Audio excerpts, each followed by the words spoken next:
Jang with Hold It with PM Jen. We were in Las Vegas, One Rental at a Time conference, and I can't wait to talk to you because we had a great conversation earlier. We sure did. And give us like a 1-minute summary of all that you do. Hold It with PM Jen. I'm PM Jen. PM stands for property manager. I am 22 years in this business, managing very large portfolios of other people's property for them to great success. And now that I've kind of scaled my business to a point, I am starting to do a lot more education and advocacy for people who want to hold real estate for a very long time. My whole thing is the buy and hold real estate strategy is the #1 way to build generational wealth in America.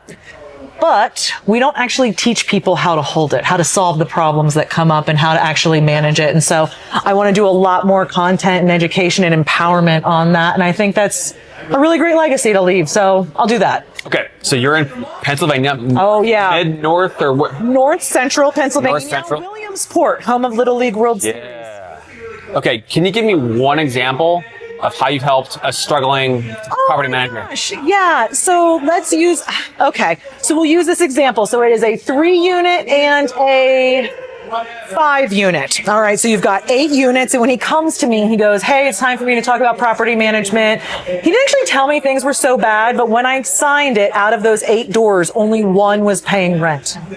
There was 1 vacant, and then the other 6 were at various stages of delinquency. He didn't even know how long. We had a squatter in 1, and the 5-unit was so full of bed bugs and actually scabies. Scabies are something that happen on people's skin, but I guess it can get into a unit. Anyway, we actually had a workman's comp claim on that from our guy working in that building. We were within 1.5 years able to stabilize that portfolio and have it all attracting and retaining qualified tenants at market rent with no deferred maintenance. Now, there was a bigger bump on that one, but most properties that we take over, either in ownership or management, we can move the NOI needle 20%, which, as you know, drives value. Okay. So we're both increasing cash flow, but also the value of the asset. The state of mind of that homeowner, or the landlord, the owner, how would you describe it day one versus the end of when that transition? Their state of mind in the beginning is that of confusion. Okay. So they understand the asset class. They don't know how to do the small little things that come up.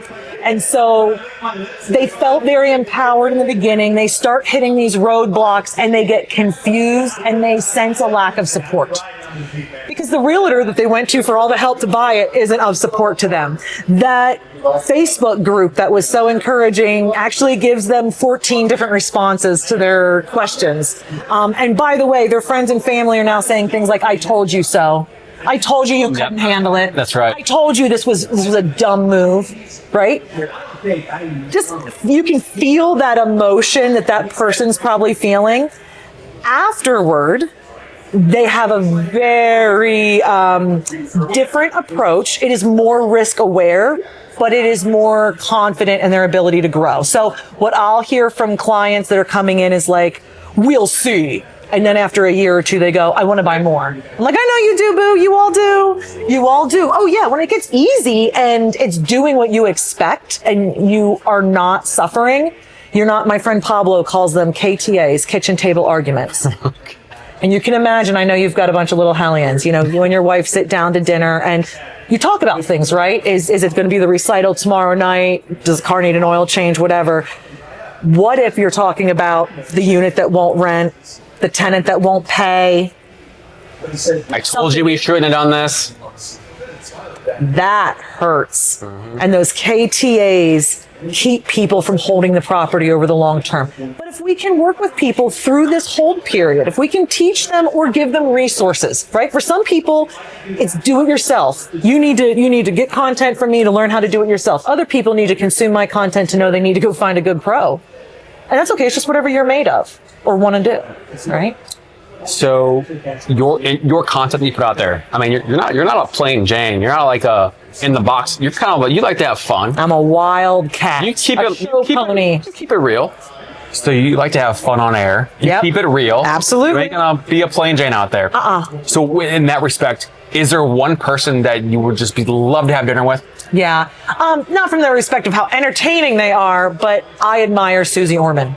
So I always say I want to be the Susie Orman of rental real estate, but it's because I so admire what she did in the late 1990s, what she did for personal finance education for women. Because she wasn't saying anything different than the other people. She was just being a woman and talking about her priorities and how she values people first, then money, then things. Like, that is a philosophy. And she's a gay woman having done this. Like, I would love to talk to her about what is it to be a little bit, counterculture with your message. And I feel like I am counterculture with my message in the real estate community. I'm talking about unsexy stuff like tenants and toilets making you money over the long term, right? And everybody tries to sex it up by getting tenants and toilets out of it and increase the scale. And that's fine for them, but I don't think it resonates with women or with people who have a healthier relationship with risk.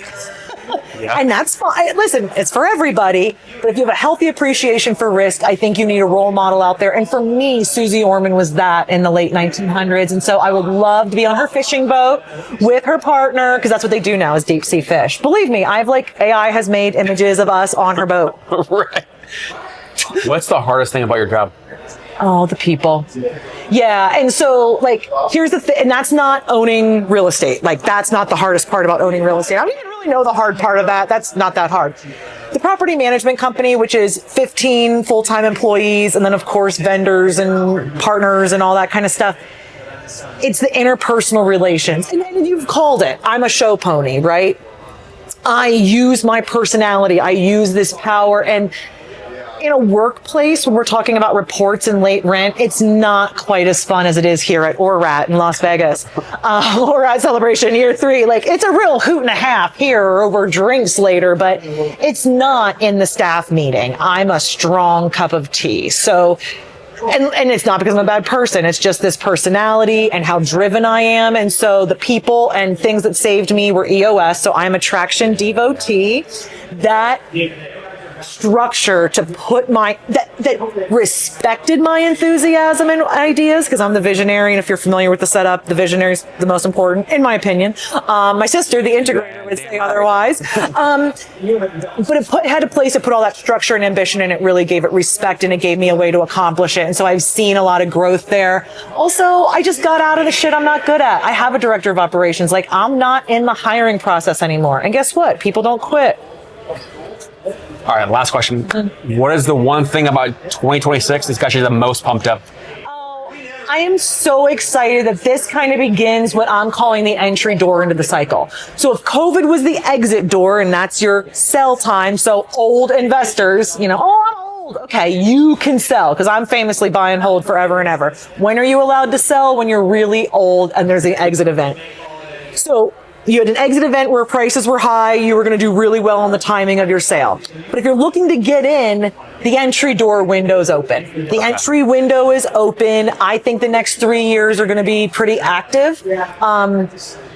And what's also going on is there's a lot of news uncertainty. So that it's really hard for people who watch Lester Holt at night to make big financial moves. If you have the discipline and knowledge, I think there's an opportunity for those of us who can weather that.